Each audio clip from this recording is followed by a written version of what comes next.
Apparently Face so. the Grizzlies. Last night, the Philly Sixers failed again and got more bad news. The good news to start off, Joel Embiid, Tyrese Maxey, Paul George, all playing for the first time together this season, facing the Grizz without Ja Morant. And in the third quarter, that happened to Paul George. Going for a rebound, can't get back on D. He is hurt on the play. Can you believe it? He would leave with a hyperextended left knee. It is the exact same one he injured a month ago that cost him a few games to start the season.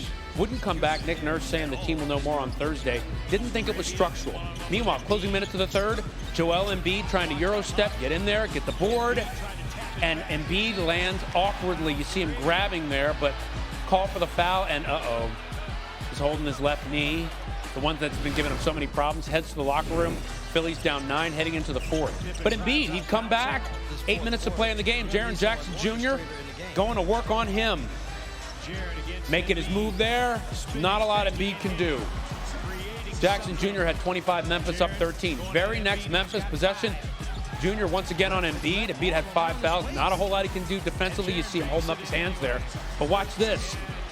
He can't run up the court. What is happening in Philly? He has to be checked out now on his right knee. But he'd stay in the game. Has some toughness there. A minute left to play. Embiid making it happen. Had 35 on the night. His first real good game of the year. Sixers down 4, but under 30 seconds to play. He throws it away. Costly turnover for the Sixers. Another tough loss. They lose to the Grizz 117 to 110. All right, with the loss, dropping the team to 2-12. Is there any hope for the playoffs for them? History says not really. Entering this season, 92 teams in the NBA history have started 2-12, and only 6 overcame that start to make the playoffs, and none of those 6 made it past the first round.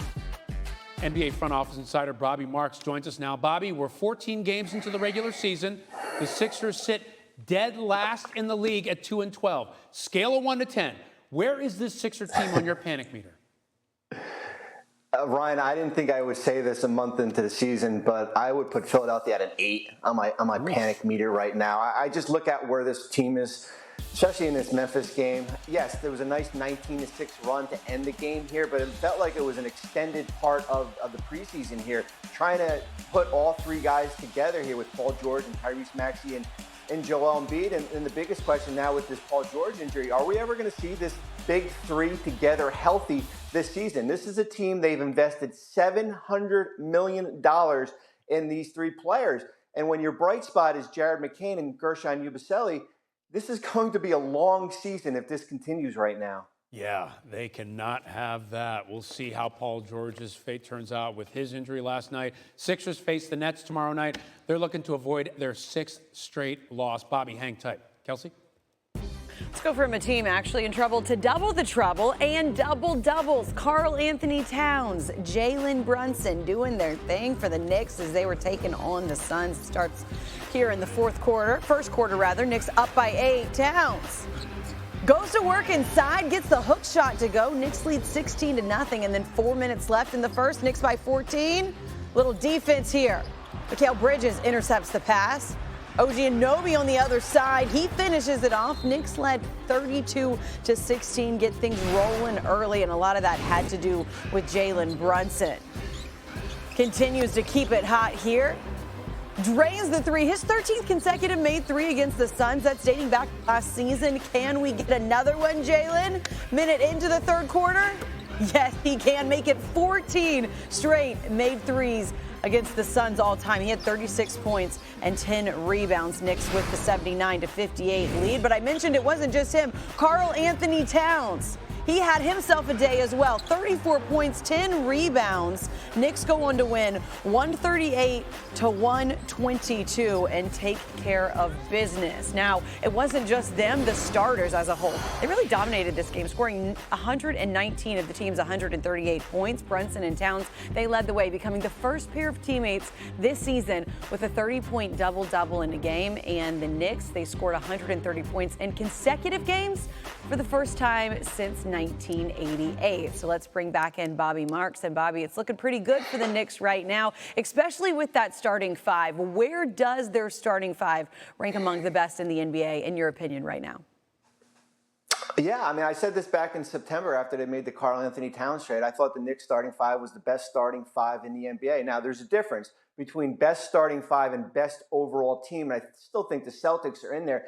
But I think what we saw last night, especially in that first quarter, 44-28, and I know this is a Kevin Durant, Bradley Beal-less Phoenix team, 16-0 fast break points. They got out and run last night here. And I think what you saw last night was kind of the recipe of how good this Knicks starting five could be. The only question will be going forward is certainly their depth. How can they sustain if one of these players go down with an injury? But last night, certainly I think they can justify as one of or the best starting five in the NBA. It certainly looked like it, as you said, last night, and you've been on them for quite a while now, dating back to September. Knicks going for their 5th straight win when they face the Jazz on Saturday. Bobby, thanks. 117-111. So with the loss, Philly dropping to 2-12. Is there any hope for the playoffs for them? History says not really. Entering this season, 92 teams in NBA history have started 2-12. Only 6 overcame that start to make the playoffs, and none of those 6 made it past the first round. NBA front office insider Bobby Marks with us now. A couple minutes ago, Bobby, you said the Sixers panic meter was at an 8. Not great for a team that's supposed to contend. Is there help for this team coming from anywhere, like from the outside or anything? I've got bad news for you, Ryan, and for other Sixers fans. Help is not coming right now. And I think when you look at what Philadelphia did this offseason, they basically turned over their roster completely. Out of the 14 players on their roster, only 3, Jared McCain, Ricky Council, and Adem Bona. Those are the only 3 players right now that can be traded up until December 15th. After that, yes. But Ryan, we might get to December 15th, and you're looking up at the standings, and Philly might be in sell mode, not buy mode here. Even Joel Embiid can't be traded here right now. The silver lining, Ryan, and I know you don't want to hear about this, is they do have their own first-round pick. It is top 6 protected. It will go to Oklahoma City if it falls out of there. But, hey, maybe we can plant that Cooper flag on the Sixers lawn, and maybe that will be the hope moving forward. Okay, I'll take that. Tanking for flag. 50. Didn't see this coming, but here we are. Bobby, thanks so much. Kelsey, you got more on the Lakers?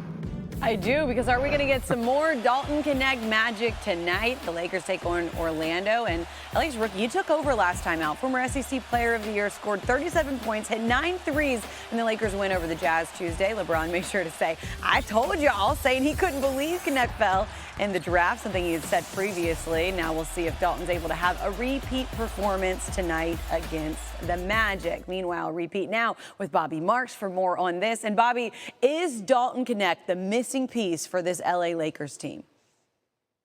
I think he is, Kelsey. And how many front offices out there are having sleepless nights about passing Dalton Knecht in the first round right now? I just look at it, a couple things here. When Rui Hachimura comes back, he can come off the bench now. I think the ability to spread the floor, certainly with Knecht, he's not going to continually shooting 67% from 3, which he's done the last 5 games here. But the ability to stretch the floor, certainly taking the load off Anthony Davis down low, and certainly in LeBron James. But the Knecht story is one of the great stories that we've seen in the early start of the season. Could you imagine a 23-year-old wins LeBron James his 5th championship here?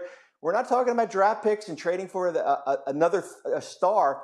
We're talking about Dalton Knecht, the 17th pick in the draft. He is averaging 26 points since he went into the Lakers starting lineup, has been making a huge impact for them. We'll see how huge it is down the line. Bobby, we appreciate the time this morning on SportsCenter. Meanwhile, the 2nd annual NBA Cup continues tomorrow night with another group stage doubleheader. Steph and the Warriors take on Brandon Ingram and the Pelicans at 7:30 Eastern. And then Luka and the Mavs start a 3-game road trip in Denver against Nikola Jokic and the Nuggets. NBA Countdown tips off our coverage at 7 Eastern.